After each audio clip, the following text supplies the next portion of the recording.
রাত প্রায় 3:53 বাজে। সারা রাত ধরে পোস্টার ডিজাইন করতেছি।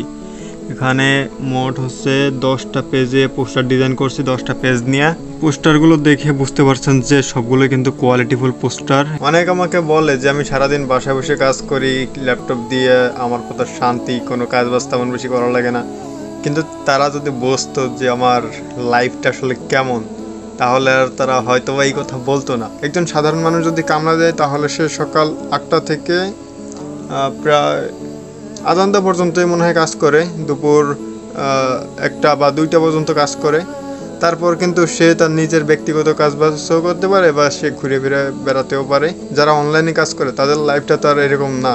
তারা একটা ভিডিও এডিট করতেছে, ভিডিওটা এডিট শেষ, এক্সপোর্ট দিয়ে নতুন আরেকটা ভিডিও এডিট করা শুরু করে দিবে। তার কাছে কখন রাত হচ্ছে কখন দিন হচ্ছে এর কোনো হিসেব থাকবে না। সে সারাদিন তার নতুন নতুন ক্লায়েন্ট যারা থাকবে তাদের নির্দিষ্ট টাইমের ভিতরে কাজগুলো ডেলিভারি দিতে হবে, এটাই তাদের মূল টার্গেট। তবে সবশেষে একটা কথাই বলবো, যারা এরকম ভাবে যে একটা ল্যাপটপ আছে সারাদিন বাড়ি বসে কাজ করতেছে, ওর মতো শান্তিতে আর কেউ নাই। টোটাল এটার রং। সবাই ভাবে যে ও অনেক সুখী আছে বা ও অনেক ভালো আছে, দিন শেষে সবাই সবার জায়গা থেকে অখুশি। এটা মানানোর নাই মানান।